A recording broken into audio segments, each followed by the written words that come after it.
Good morning to all of you guys. जैसा कि आप लोग देख रहे हैं सितंबर मंथ में फर्स्ट और सेकंड के बाद और वीडियोस अपलोड नहीं हो पाए हैं क्योंकि बच्चों के एग्ज़ाम्स हैं OICL वगैरह और मैं भी थोड़ा बिजी था, बट वो रेगुलर हो जाएंगे।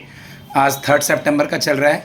2-3 लोग हैं पार्टिसिपेंट क्योंकि 1-2 दिन बच्चे थोड़ा टीचर्स डे भी मनाए हैं और कुछ फेस्टिवल्स भी चल रहा था। बाकी सब लाइन अप हो जाएगा। ओके इसको यूटिलाइज़ कीजिए इंटरव्यू के लिए, मेंस के लिए, डिस्क्रिप्टिव के लिए। Today we will start with Anuja. Confident आ गया है उसमें भी, आराम से लाउडली बोलना है, डिस्टर्बेंस ना आए उस साइड से। ओके टॉपिक थोड़ा रुक के क्लियरली बोलना है। My topic is this like that. चलो। Good morning. My name is Anuja and my topic is GST 2.0 is a landmark in India tax journey. इसमें बताया गया है कि जीएसटी काउंसिल की मीटिंग हुई है, 56th मीटिंग हुई है। इस काउंसलिंग में जीएसटी के रेट को लेके कुछ रिफॉर्म्स बनाए गए हैं। अब मैं जैसे कि जीएसटी कौन डिसाइड करता है? जीएसटी की रिफॉर्म्स डिसाइड करती है राज्य सरकार और केंद्र सरकार। जीएसटी की रिफॉर्म्स पहले स्लैब रेट 4 थे, 5%, 12%, 18% और 28%। अब इसमें कुछ चेंजेस हुए हैं। चेंजेस ये हुए हैं कि जो टू टैक्स रेट हैं 12% और 28% को कम कर दिया गया है, बिल्कुल ही हटा दिया गया है। उसकी जगह पे जो कॉस्टली चीज़ें हैं, ज़्यादा जो लग्जरी आइटम्स हैं, उन पे तो स्लैब रेट मैक्सिमम कर दिया गया है, 40% ऐड कर दिया गया है। और जो नॉर्मल कंज्यूम की चीज़ें हैं ना, कस्टमर्स के लिए डेली रूटीन की चीज़ें, उन पे टैक्स रेट कम कर दिया गया है। इससे क्या होगा, अभी जो टैरिफ की वजह से इंडिया में कुछ इश्यूज हो रहे हैं, जैसे कि मान लो आगे चल के हमारी जीडीपी कम ना हो जाए और मार्केट में मनी लेवल स्टेबलाइज बना रहे, इसके लिए ये सब किया गया है। इसमें गोल्ड एंड सिल्वर की टैक्स रेट है वो 3% है as it is. Electric vehicle की है 5%, क्लोथ की है 5%। और ठीक है कुछ ठीक है। स्लैब रेट इंक्रीज की गई हैं, जैसे कि मोटरसाइकिल है जो 350 सीसी से ज़्यादा की है, उस पर 80% पहले था, अब ये 40% कर दिया गया है। फूड आइटम पे 5% कर दिया गया है, ओनली 5%। और ओवरऑल पान मसाला जो है आइटम, उस पर 40% इंक्रीज कर दिया गया है, जो कि पहले 5% था। एयरलाइंस में 12% को हटाकर ठीक है, सारा 18% कर डेटा नहीं दिया बताना गया है। है। अब conclude. Health health care, personal care, education और नॉर्मल कंज्यूम के आइटम, और इन सब में तो स्लैब रेट कम कर दी गई है, ओनली 5% है। और बाकी जो टबैको है, टेक्सटाइल है, जैसे कि एयरलाइंस है, इन पे बढ़ा दी गई है रेट। इससे क्या होगा कि कंज्यूमर की वो कंज्यूमर की डिमांड बढ़ेगी, और डिमांड बढ़ेगी तो हम इंपोर्ट ही इंपोर्ट कर रहे हैं अभी, जिससे की वजह से हमारी करेंसी डिप्रिशिएंसी हो रही है, जिसकी वजह से हमारी इकोनॉमी आगे चल के डाउन ना हो जाए, इसके लिए ऐसा किया गया है, जिससे कि मार्केट में प्राइस बढ़े, कंज्यूम ज़्यादा हो और रेवेन्यू जनरेट हो कुछ। अब ये स्टेट गवर्नमेंट है, इससे क्या होगा कि एक चैलेंज गवर्नमेंट के सामने आया है कि इससे ना गवर्नमेंट को घाटा होगा 45,000 45,000 कुछ समथिंग में है।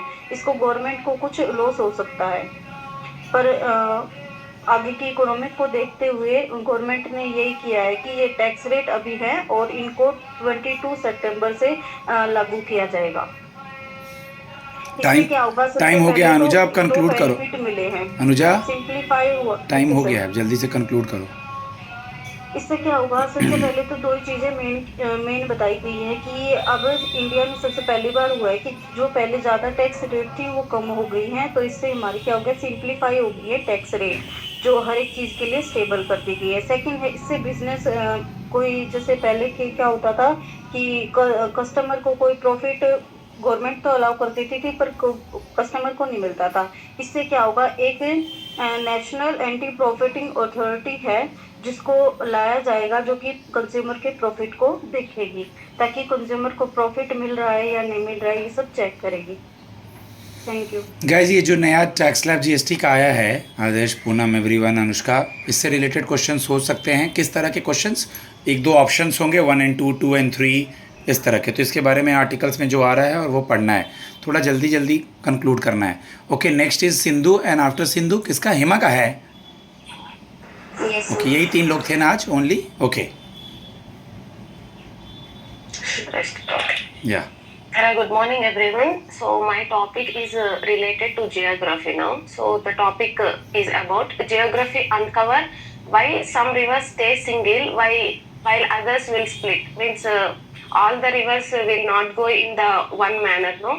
So some will split and some will go on the same river. guys, this topic is important for upcoming RC. It's related to environment, is related to geography. Okay, yeah, and rivers. Yeah, so here the context is researchers at the University of California, so the Santa Barbara UCSB, after studying for 84 rivers, after studying about the 84 rivers over 36 years using satellite data, have uncovered this mechanism. Means how this geography is going to uncover some rivers are going to split and some rivers are staying the single. So this study shows that single thread rivers balance erosion and deposition, while multi-thread rivers will erode banks faster than the deposit, so making them unstable. So here we can understand the difference. And to understand this concept, we need to know about what is meant by single thread rivers and what is meant by multi-thread rivers here, and their dynamics also. What is the difference between them? So coming to single thread rivers, they maintain equilibrium between bank erosion and the blockage also, while multi-thread rivers are characterized by imbalance where the erosion exceeds deposition, and that will cause channels to widen and split repeatedly, so that this cause will what we can say, this will channelize the rivers to widen and they can split recurringly. And also coming to the technology used here, the scientists have used some technology we know, no? So that is PIV, which stands for particle image velocimetry. It generates 4 lakh plus measurements of erosion and accretion. So here I want to say some implications for Indian river systems. So we all know that Ganga and Brahmaputra are very famous rivers in India. Multi-thread rivers like Brahmaputra are unstable due to rapid lateral erosion. So the national based solutions and strategies for this sustainable river management are, first one is to remove the artificial embankments, and next is to restore the natural floodplains, and also to create vegetated buffer zones along with the banks and banks deposits. And other one is to reactivate few river channels and to build wetlands in multi-river thread sections. So these are very important to to find the solutions and to strategize for our sustainable river management, and it can also lead for sustainable development goals also. It is one of the part in the sustainable development goals, as we all know. So I want to conclude this. To approach flood management and river restoration and ecological conservation, we all know, like in previous also we have discussed, like Ganga and Brahmaputra are lifelines for India, and also the sources for repeated floods. During rainy season, we can witness that. So this research is a wake-up call for all of us. So emphasizing natural solutions over artificial confinement could pave the way for sustainable water governance in the climate change era. So this is what the conclusion is. I want to end this topic as of now. Thank you. Okay, very good. Last one is Hima. Guys, this type of topic, and also we all know that the weather changing, that La Nina, El Nina effect. Okay, nowadays we have already, yeah, now what? Yeah. El Nino and La Nina. El Nino and La Nina. And nowadays we have heard about the Uttarakhand as well as Himachal as well as Jammu and Kashmir. So many disturbed areas also. Okay, Hima. To Today topic was Center and Manipur government in peace pact with Kukizo group. In May 2023, there is a conflict between Mathilis and Kukizo group. Yes, sir. In May 2023, there is a conflict between Mathilis and Kukizo group. For this restored peace in the state, the central government and Manipur government sign a fresh suspension of Operation Pact with Kukizo insolvent groups के साथ उन्होंने किया है restore peace in the state. और इसके की provision है इस एग्रीमेंट के हैं टेरिटरी इंटीग्रिटी. जो कुकीजो ग्रुप है वो रिस्पेक्ट करेंगे स्टेट बाउंड्रीज को, उसको अलग करने की कोशिश नहीं करेंगे. और सेकंड है रिलोकेशन ऑफ कैंप्स. जो मिलिट्री कैंप्स हैं वो रिलोकेट होंगे वल्नरेबल एरिया से दूर, कि इससे रिड्यूस हो सकता है conflict.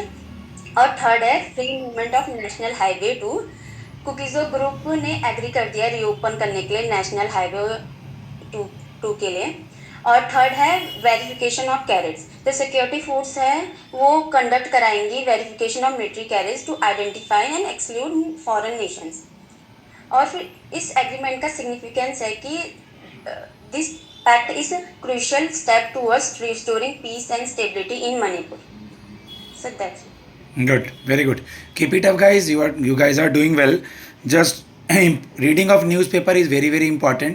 So just try to read daily newspaper. कुछ ना कुछ चीज़ छूट जाए बट न्यूज़पेपर ना छूटे. Okay, I will give the next topic today. My number is 7503235358 for prelims, mains and interview of banking and regulatory body. Thanks a lot, guys.